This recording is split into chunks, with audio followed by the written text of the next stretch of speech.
I'm Patrick Lancaster, and right now we are with Russian forces not far from the Russian-Ukraine war front line. And right behind us here is a new experimental rocket launcher that Russian forces are putting together to fight against Ukraine on the front line. As we understand, this is from a BM-21 Grad rocket launcher. The tubes here and some other different parts of different military equipment, but we're going to talk to one of the Russian soldiers that is putting this equipment together, this experimental rocket launcher, see how it's going to work, how it's going to fight against Ukraine, and everything in the middle. And regardless of what side you favor of this war, you need to get as much information, as many perspectives as possible. Don't watch one resource, get as much information, educate yourself, think outside the box. Regardless, if you think one side or the other is wrong, you need to get more information and just, don't be led like sheep by the Western mainstream media. Think for yourself. Please like, share, and subscribe. Remember, we're totally independent crowdfunded journalists. You can support our work with the link on the screen or in the description. And right now, go down to the pinned comments and subscribe to my Substack. That's where most of my extra videos, long-form articles, and much, much more goes. So you definitely need to subscribe to my YouTube and Substack. All right, let's get some information. Можно представиться себя? Позывной мой хлеб. И вы в русской армии, да? Да, ну, скажем так, ЛНР, местный. Ага. А, вы местный Да, ЛНР, да? местный отсюда, да, родом сам отсюда. Ага. Вот. И где мы находимся? Мы находимся рядом с линией боевого соприкосновения. Ага. И что это? Это наша местная разработка, скажем так.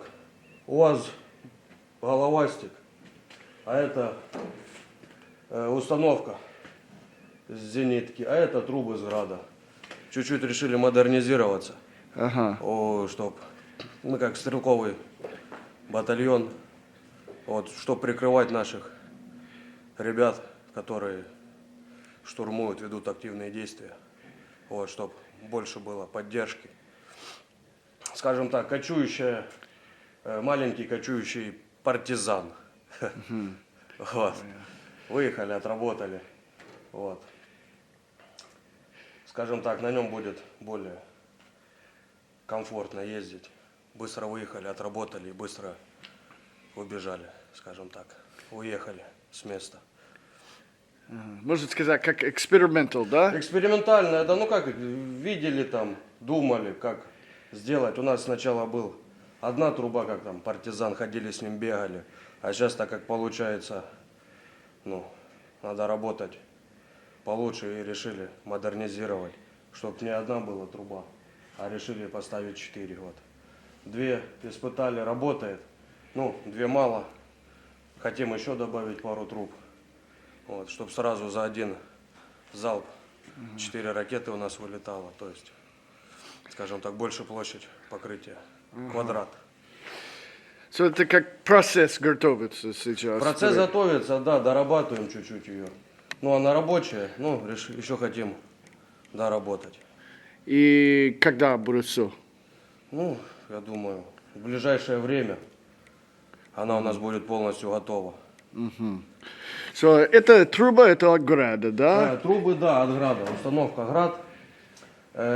Поворот, этот сам механизм, это зушка у нас была, срезали стволы зушки, и чуть-чуть переварили, скажем так, механизм, чтобы поставить на саму поворотную механизм, поставить трубы, чтобы тоже они крутились у нас, углы. Ага. И машина сам, это машина, головастик на ходу, да, все. Просто кузов сняли. Грузовая была. И как далеко это будет можно работать? До 18 километров. Ага. До 18.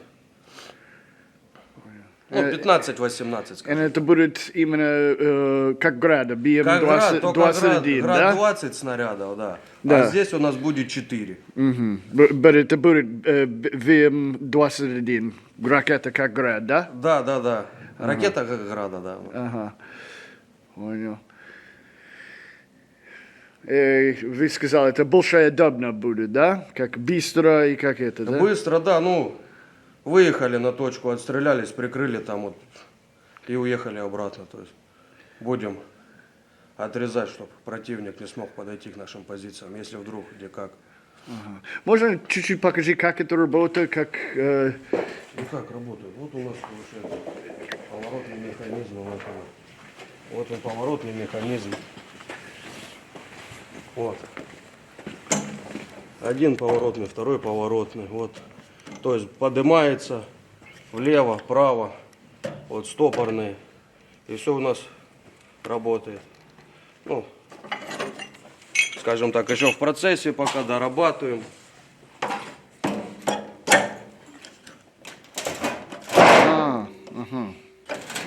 И получается, вот в одну сторону она у нас пошла, разворот.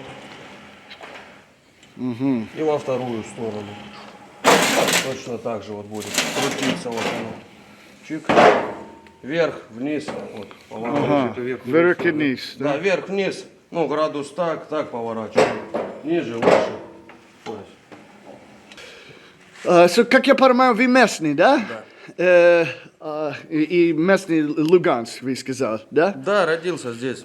И как это, Украина сказать, Луганский, Донецкий, все это Украина. Если вы местный, почему вы на русской армии сейчас? Ну, потому что меня не устраивает режим, который они, политика, которую проводят. На, Бендерштат, ну, меня всю жизнь учили, Бендера не герой, а тут мне начали навязывать, что Бендера герой, а что он герой? И по меня это не устраивает. Еще политика вот эта, которая пошла у них. И что... Давай. Мои герои, генералы Жуков, вот, понимаете. И...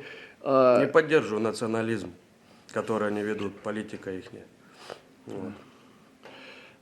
И что будет дальше? Дальше? Победа Победа. наша. И на Украине, США, Европа, они все сказали, Россия это агрессор, Россия агрессия. Нет, это наоборот агрессор. Я как жил здесь, я это все видел, я это знаю, это точно началось, ну, там, не с 22-го года, не с 14-го года, это началось еще очень давно. То есть я еще, скажем так, в 2000-х годах занимался спортом, ездил вот, ну, в Западную Украину, вот, и как мы русскоговорящие, нам даже там хлеба не продавали, из-за того, что мы уже тогда, в начале 2000-х, когда вот оранжевая революция еще была в 2004-м, как раз вот попал, нам тогда уже хлеба не продавали, и так как мы не говорили на украинском языке, то есть в магазине, и нам еще говорили москалоки приехали, то есть, ну это непонятно, скажем так, одна страна, я приехал, все мы люди, все мы украинцы, скажем так, были. И нам уже там относились 20 лет назад, так что мы, ну, не украинцы, то есть какая-то вот политика была. Так как я был еще маленький, учился в школе, я этого не понимал. Ну, а со временем понял.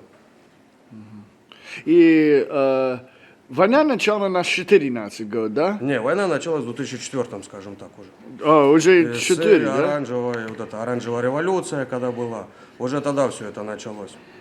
Процесс, То есть процесс начал. не так явно, но уже тогда это было. Началось даже вот политики, которые там были, что сейчас вот, кто там, Тимошенко, вот это Ющенко, еще когда тут выборы были, там у нее лозунг был Донбасс огородить колючей проволокой и залить бетоном. То есть, чтобы Донбасса не было. Это еще было в 2004 году. И что? со временем вот это все увеличивало, ну, они как-то более нагнетали, а в 14-м уже, скажем так, когда произошел этот переворот военный, ну, уже терпеть не было сил.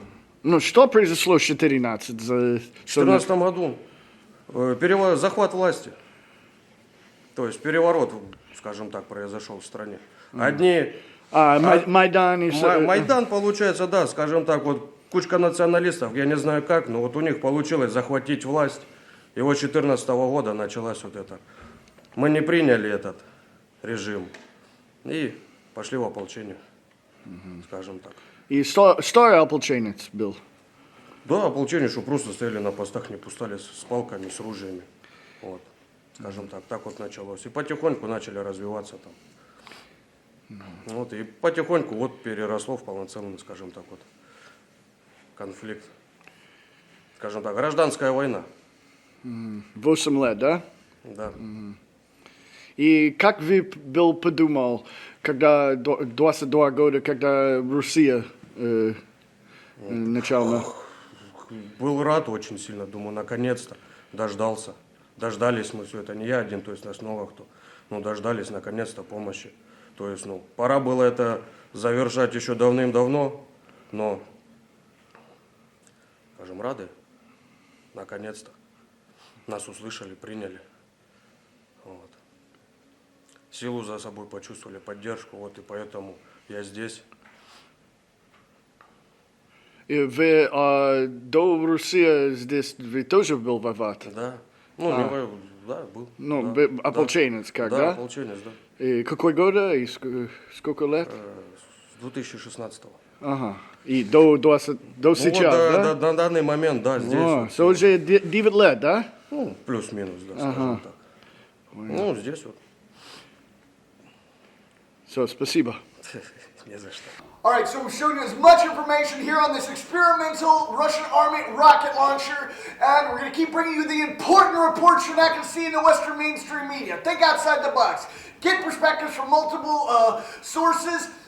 Don't listen to anyone that tells you they have all the information, because no one does. You don't just watch my reports, watch as many reports from as many sources as possible. Please like, share, subscribe. Remember, go down to the pinned comment, subscribe to my Substack. We're out.